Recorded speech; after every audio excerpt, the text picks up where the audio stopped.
Good morning students. आज हम सभी लोग फिर से एक बार वर्ल्ड हिस्ट्री के अंतर्गत नए टॉपिक के साथ जुड़ने जा रहे हैं।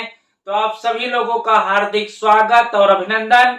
मौर्य हिस्ट्री क्लासेस के अंतर्गत आप सभी जुड़िए वर्ल्ड हिस्ट्री के नए टॉपिक के साथ। तो चलिए चलते हैं इंग्लैंड और अध्ययन करते हैं हेनरी अष्टम। हेनरी अष्टम जो था ये हेनरी सप्तम का पुत्र था और 1509 में हेनरी अष्टम गद्दी पर बैठा। हेनरी सप्तम की 1509 में मृत्यु हो गई और उसी के साथ हेनरी अष्टम इंग्लैंड की गद्दी पर बैठा। तो जैसा कि पिछली बार हम लोगों ने पढ़ा कि हेनरी सप्तम जिसने एक अकूत संपदा जो है कलेक्ट करने का कार्य किया इंग्लैंड में, जब वो गद्दी पर बैठा था 1485 में से 1509 तक उसका कार्यकाल रहा। इस कार्यकाल के दौरान उसने दो काम बहुत अच्छे किए। पहला काम था कि उसने सामंतवाद को समाप्त करने के लिए अपना संपूर्ण जीवन लगा दिया। दूसरा काम था कि उसने अधिक से अधिक धन कलेक्ट करना जो था उसकी नीति में शामिल था। तो ज्यादा से ज्यादा धन किस तरह से इकट्ठा हो जाए, इस नीति के अंतर्गत उसने बहुत काम किया और जिसका परिणाम ये हुआ कि जब 1509 में उसकी मृत्यु हुई तो एक जो इंग्लैंड का जो राजकोष था एक बहुत जो है खजाने के रूप में था। यानी इंग्लैंड जो था वो धन संपदा से परिपूर्ण था। यानी मैं कह सकता हूं कि जो वैभव है और जो धन है वो हेनरी अष्टम को उत्तराधिकार में वरासत के रूप में प्राप्त हुआ। आगे देखिए, हेनरी अष्टम जब गद्दी पर बैठा तो मात्र 18 वर्ष का था। 18 वर्ष का था। बहुत ही आकर्षक व्यक्तित्व था, बहुत ही आकर्षक व्यक्तित्व था इसका। सुंदर था, यानी दिखने में बहुत ही सुंदर था, सुडौल था और बहुत ही खेल कूद में इसकी बहुत रुचि थी। देखिए, खेल कूद, जो लोग खेल कूद में जिनकी रुचि होती है उनका शरीर वास्तव में बहुत ही सुंदर और गठीला बन जाता है। तो खेल कूद में से बहुत रुचि थी, संगीत में भी से बहुत रुचि थी, विद्यानुरागी था अर्थात विद्वान भी था। इसके बारे में जो मुझे पता चल रहा है वो मैंने देखा कि हेनरी अष्टम जब 18 साल का था तभी गद्दी पर बैठा था इंग्लैंड की और दिखने में बहुत ही सुंदर, बहुत ही हैंडसम, आकर्षक व्यक्तित्व था, शरीर सुडौल था, खेल कूद, संगीत आदि विद्यानुरागी था। हुआ यह था कि हेनरी अष्टम जब गद्दी पर बैठा है, इसके पिता जब हेनरी सप्तम थे तो इसका एक भाई था आर्थर। तो आर्थर चूंकि वो बड़ा था तो इंग्लैंड का राजा आर्थर को बनना था। तो हेनरी सप्तम के विचार से यह था कि मेरे मरने के बाद आर्थर राजा बनेगा। लेकिन हुआ क्या कि आर्थर की मृत्यु असमय हो गई थी। तो लेकिन उससे पहले जब आर्थर जीवित था तो हेनरी सप्तम ने क्या किया था, हेनरी अष्टम को विद्या की ओर जो है ले जाने का, विद्या शिक्षा ग्रहण करने की ओर ज्यादातर प्रेरित किया। इसीलिए हेनरी अष्टम जो था उसको धर्मशास्त्र का बहुत ज्ञान था, धर्मशास्त्र का बहुत बड़ा ज्ञानी था, दर्शन शास्त्र का बहुत बड़ा ज्ञान था हेनरी अष्टम को। और तीसरी चीज है कि इसको फ्रेंच भाषा बहुत आती थी, यानी फ्रेंच, इंग्लैंड मतलब इंग्लिश तो इनकी मातृभाषा हो गई, बाकी फ्रेंच भाषा का भी से ज्ञान था। तो मैं कह सकता हूं कि कुल मिलाकर एक विद्वान व्यक्ति था। और इसी कारण कि जो है इसके दरबार में आप देखिए जो कॉलेट नाम का एक जो है बहुत बड़ा विद्वान रहता था, इरास्मस के बारे में आपने पढ़ा होगा कि इन्होंने एक पुस्तक लिखी थी द फ्रेज ऑफ फॉली, जिसमें इन्होंने पोप के भीतर जो बुराइयां थी, जो चर्च की बुराइयां थी, उनके बारे में विस्तृत रूप से वर्णन किया था इरास्मस ने। इनकी जो सबसे प्रसिद्ध कृति है आगे चलकर फेमस हुई थी द फ्रेज ऑफ फॉली, ये इरास्मस इन्होंने लिखा था। तो ये इरास्मस जो थे वो इन्हीं के दरबार में रहते थे, जो कॉलेट थे वो इन्हीं के दरबार में रहते थे। टॉमस मूर इन्होंने एक पुस्तक लिखी थी यूटोपिया। यूटोपिया पुस्तक इन्होंने लिखी थी, काफी फेमस हुई थी इनकी पुस्तक, हाई स्कूल के सिलेबस में भी है ये और आपके सिलेबस में भी है। टॉमस मोर की पुस्तक यूटोपिया के बारे में पढ़ने का वर्णन है। तो ये विद्वान जो थे ये हेनरी अस्टम के दरबार में रहते थे और उसी समय क्या हुआ कि जो इसके जो पिता थे हेनरी सत्तम, तो उनके समय में दो मंत्री हुआ करते थे जिनका एक का नाम था एम्पसन, एक का नाम था एम्पसन और एक का नाम था डडले। तो ये लोग जो थे बहुत ही क्रूर टाइप के थे और जनता से बड़ा ही क्रूरता से निर्दयता से पेश आते थे। तो जब ये गद्दी पर बैठा है तो इसने सबसे पहले क्या किया, एम्पसन को और डडले को, इन दोनों को बुलाकर जो है जनता के समक्ष इनको फांसी दे दी, इसको फांसी दे दी। इससे क्या हुआ कि ये जनता में बहुत ही फेमस हो गया था। वहां की जो जनता थी उसको लगने लगा कि जो हेनरी अस्टम है बहुत ही अच्छा व्यक्ति है और इसने जनता की समस्याओं को समझा और जनता को जो है क्रूरता से निजात दिलाई। तो जो जनता थी इससे बहुत प्रसन्न हो गई थी। इससे क्या हुआ कि हेनरी अस्टम इंग्लैंड में बहुत ही फेमस हो गया था इस घटना के बाद। इसके बाद ये शुरुआती जो 20 वर्ष थे, 20 वर्ष में शुरुआती तो चरण जो था, क्योंकि इसको जो वैभव था, जो विलासिता थी, मैं कह सकता हूँ जो धन था, जो संपत्ति थी, ये सब इसको विरासत में मिली हुई थी। तो इसका जो है इसने शुरुआत में थोड़ा बहुत शासन के प्रति अपनी रुचि दिखाई, लेकिन बहुत ही जल्दी ये नीरस हो गया और इसका एक विश्वास पात्र मंत्री था जिसका नाम था कार्डिनल वुल्जे।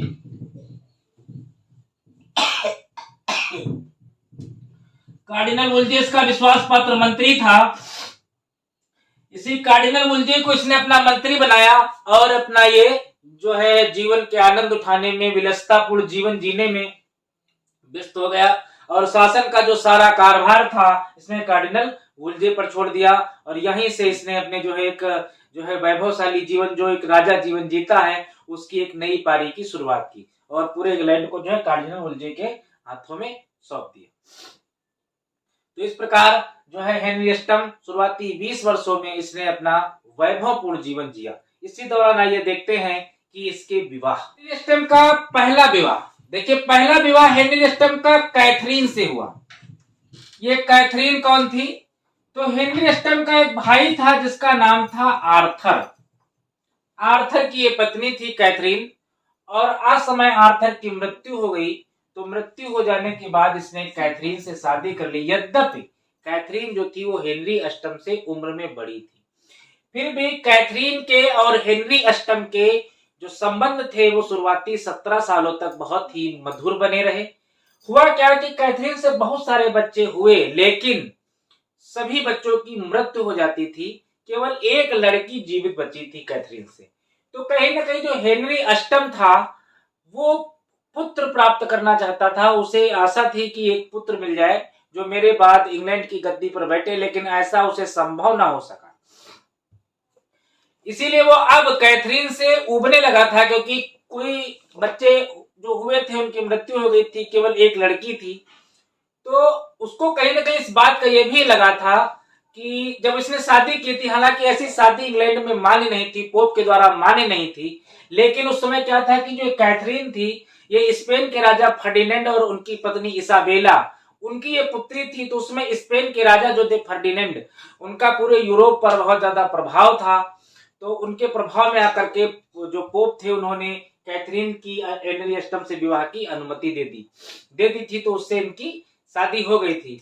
लेकिन अब समस्या यह थी कि कहीं ना कहीं हेनरी को यह लगने लगा था कि मैंने अपनी भाभी से शादी कर करके एक पाप किया है और शायद इसी वजह से मेरे पुत्र नहीं हो रहे हैं या जो बच्चे हुए हैं वो जीवित नहीं बचे हैं। और क्या हुआ कि 17 सालों के बाद हेनरी जो कैथरीन जो थी ये थोड़ा सा अस्वस्थ भी रहने लगी थी, बीमार रहने लगी। तो अब वो हेनरी अस्टम को इस बात का यकीन हो गया था कि अब कैथरीन से मुझे किसी पुत्र की प्राप्ति नहीं होगी, इसलिए ये कैथरीन से छुटकारा चाहता था। इसके लिए इसने क्या किया, रोम के पोप से आग्रह किया कि वो मेरा संबंध विच्छेद करा दे। लेकिन रोम के पोप ने ऐसा करने से मना कर दिया, जिससे क्या हुआ कि ये पोप से चिढ़ गया और इसने इंग्लैंड से जो पोप की सत्ता थी उसको नष्ट कर दिया और वहां पर इंग्लैंड में एक क्रैनमर नाम के व्यक्ति को, जो कि इसका जो मित्र था उसको इसने वहां का पोप बनाया और इसने चल करके फिर क्या किया, कैथरीन से हेनरी अस्टम का संबंध विच्छेद कराया।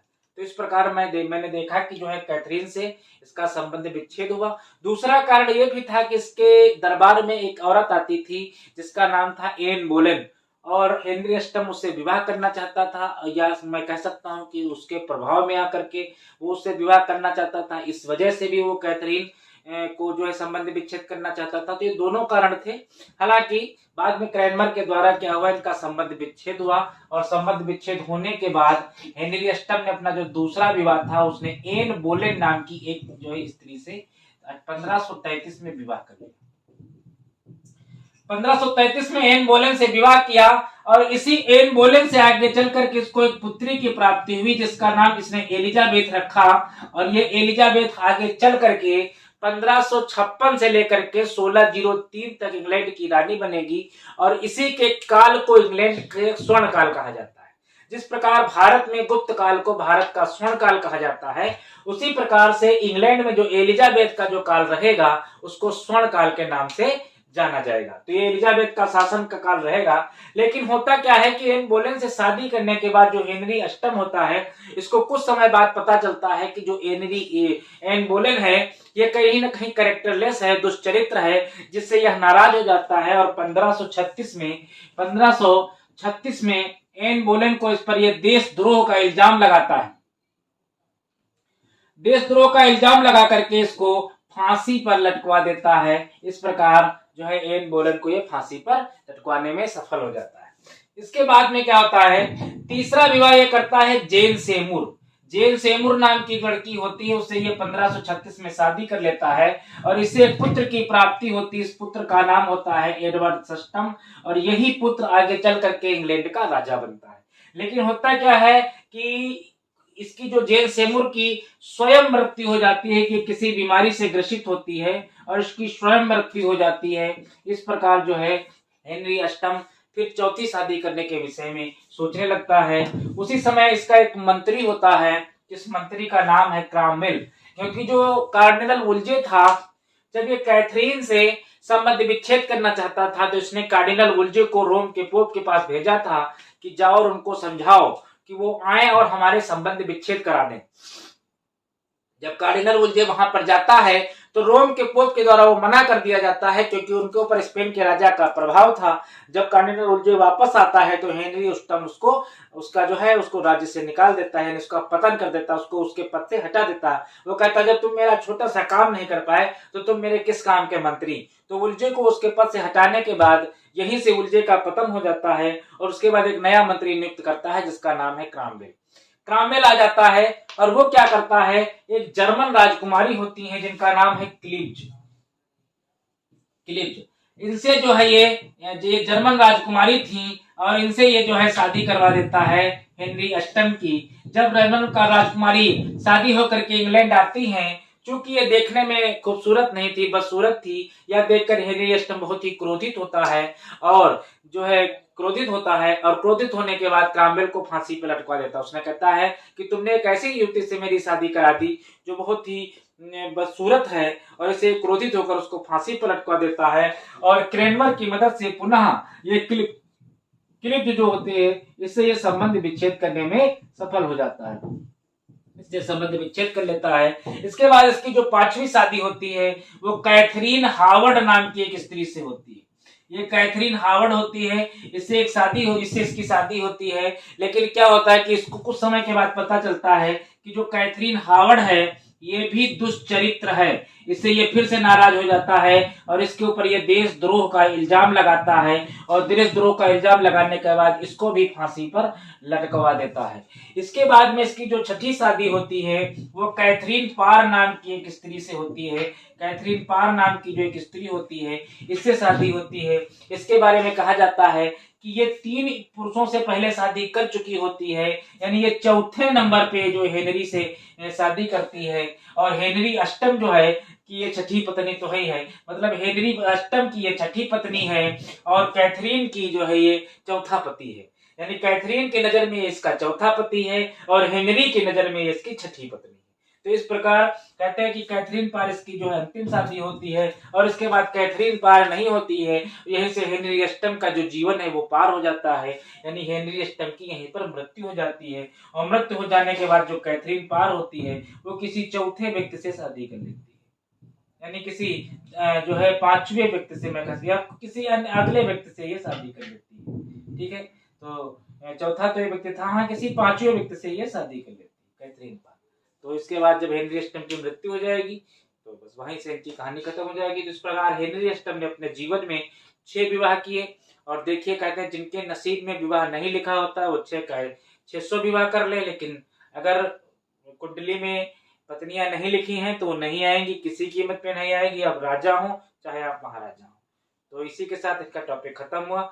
थैंक यू, मिलेंगे इसके अगले टॉपिक के साथ, तब तक के लिए धन्यवाद। वीडियो को लाइक शेयर अवश्य करते रहिए और प्रतिदिन पढ़ते रहिए, नोट्स जरूर बनाते रहिए क्योंकि आपकी परीक्षाएं नजदीक हैं।